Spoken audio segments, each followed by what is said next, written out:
See, you found the goat. The Rings of Power is Amazon's attempt at a prequel to Lord of the Rings by J.R.R. Tolkien.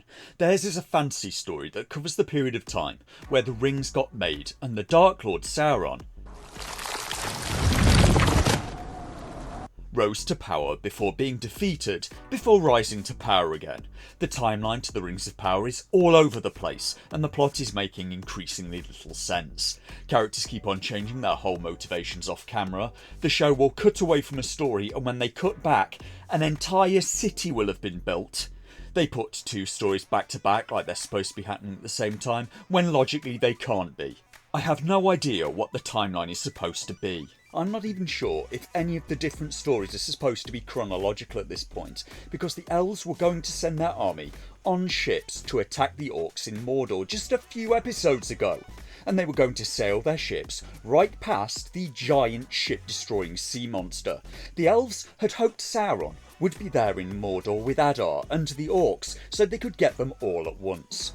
Elrond and Galadriel were supposed to be going to the elven city of Eregion to warn them about the Dark Lord Sauron maybe trying to infiltrate their settlement in order to make rings to mind control the people of Middle-earth. And when they are almost there, they run into an orc army. Galadriel gets captured when she tries to take on the orc army alone for reasons, and the rest of them go back to warn the king. And at seemingly the same time it took the orcs to finish their journey going from roughly here to here, the elves have gone on foot from here to here. The orc army has also walked right up to the largest elven city without anyone in the city noticing, all while beating drums on the way. Elrond went back to tell the king about the orc army and the pressing need to change plans, so instead of going by ship to Mordor, the elves need to cancel that and instead take the elven army to Eregion to meet the orc army. And what does the king say? Our army cannot defeat both Adar and Sauron. But that was the whole plan. Just a couple of episodes ago, the plan he agreed to in episode 3. If we move swiftly, we may be able to crush 2 spiders with 1 boot. He just changed his mind off camera, did he? Episodes 3 and 5 were written by different people. Did they not talk to each other? I didn't even manage to fall asleep during this one. It may have been the anger. This episode spends a lot of time focusing on the villains, including Pharazôn, who seized power in Numenor somehow off camera, and also his obnoxious son, and they're throwing their weight around with their newfound power. Numenor is split into 2 factions, the King's Men, who back Pharazôn and hate the elves, and the Queen's faction, who like the elves and will go on to found Gondor.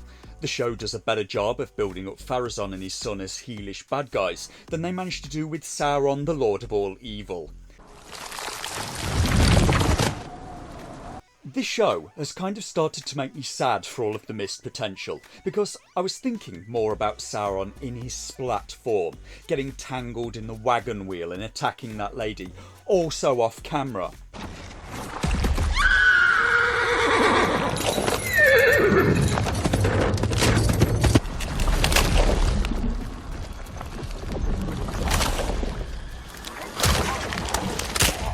And it's long since occurred to me that most of the important plot points of this show seem to happen off camera.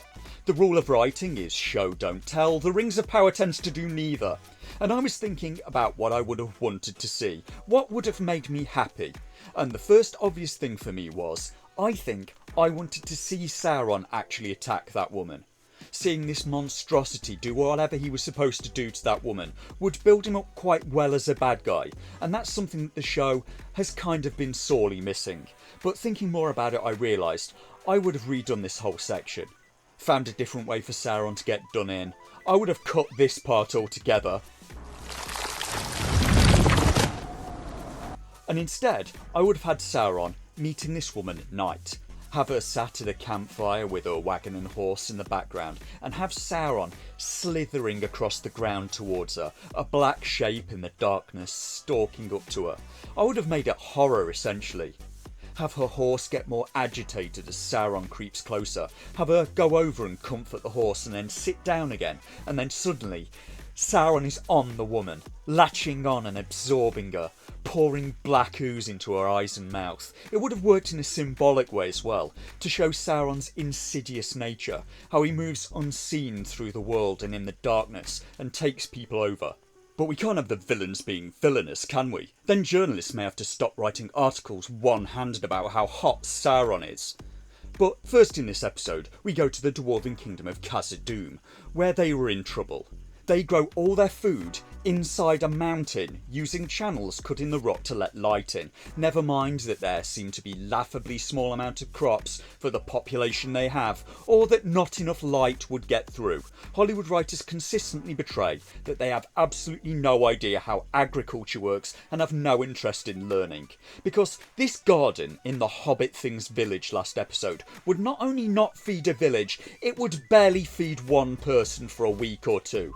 The dwarves' light shafts collapsed after an earthquake, and their solution was to dig more. Instead of, asking the elves for food, or just growing food outside in full sunshine, maybe planting a nice orchard. But the king of the dwarves, who was implacably opposed to giving the elves mithril to save themselves last season, because if the gods had decided it was the elves' time, who were the dwarves to question it? Well, he sure changed his mind fast when it was the dwarves' time, and I don't know why, because it happened off camera.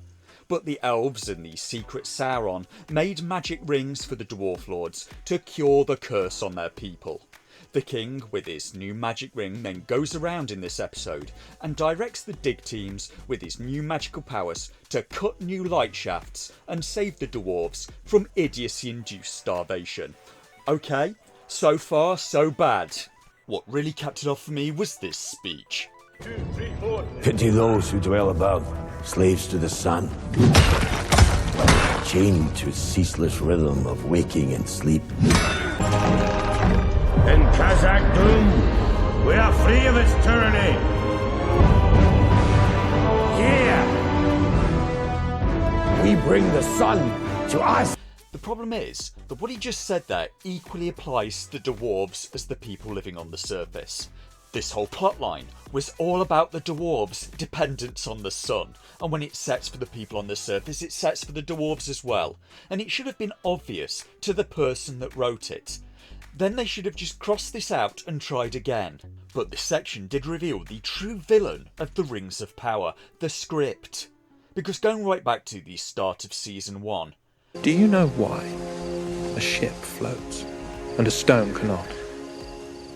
Because the stone sees only downward. This one for me is not actually the actor's fault. The guy playing the Dwarven King is very experienced as an actor. He puts in as good a performance as he could be expected to do. The problem is that the person that wrote this episode, well, this is his second ever writing credit, and it's on a $1 billion show. You have a guy with very little experience being overseen by the showrunners, J.D. Payne and Patrick McKay, and they also have one writing credit before this show. Amazon, if you want to pay me large amounts of money to correct all of the mistakes in your scripts before you spend hundreds of millions of dollars on making them, I'd do that for you, if just to stop you disgracing Tolkien. And why have the dwarves not had a single fight sequence in a season and a half of TV? The elves and the dwarves celebrate the dwarves' salvation together, and they make the Gate of Durin off camera. And the ring forged by Sauron and the elves is already having a negative effect on the Dwarven King. He's growing greedier, he's upped taxes on his own people, and he's offering rings to the other Dwarven kingdoms in exchange for half of everything they dig up in their mines. So he's invited emissaries from the 7 great Dwarven realms. And shouldn't it be 6? Because there are 7 rings, but 1 is for his kingdom, so why would there be 7 emissaries? I also don't know why any of the kings would accept this deal of half of everything they mine in exchange for a ring of unknown and unproven effect. The king has also decided to mine deeper into the earth to find more gold and jewels against his own prior orders, and instead he's probably going to find an angry Balrog. And as far as I can tell from this episode, why is the Balrog so angry? Well, it appears it could be Safir Nomvete's singing.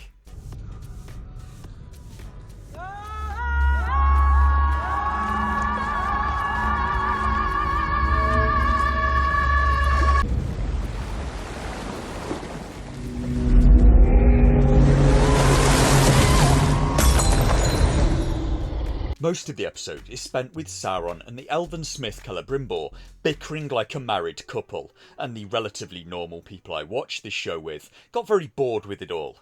How did one of them describe it? Let me see. The quote was, "It's tedious." Sauron tries to manipulate the elves into making another 9 rings, this time for the kingdoms of men, that will allow him to control them. And where is he getting the mithril from? The dwarves, I guess, must have given the elves more off camera, but if it isn't that, I genuinely don't know. I also don't know how the other elves just came to accept Halbrand as Anatar. We saw him trying to convince Celebrimbor, but off camera it appears all of the other elves in Eregion somehow accepted Halbrand, suddenly reappearing with a blonde wig and elf ears, and nobody suspected a thing. The dwarven prince then goes to see Celebrimbor because the ring has changed his father and made him greedy and reckless, and Celebrimbor says, "There can't be anything wrong with the rings. They use the exact same method and tools that they used to make the 3 for the elves to make the 7 for the dwarves. Ah, it must be fine, because they did everything the same in making the 7 as they did for the 3, apart from, making 7 rings instead of 3 and making them in different shapes." The elves in this show have a rule of 3 that I don't think was anywhere in the original Tolkien stories. I think it was an invention for the show for season 1. 1 will always corrupt, we were told. 2 will divide, but with 3, there is balance. So the 9 rings for men, we are told by Sauron, is 3 groups of 3. So why exactly did the elves make 7 rings for the dwarves? Shush, it's the Rings of Power. At this point, are you really expecting any of this show to make sense? If you only knew the power of 1, the power of 2, the power of many.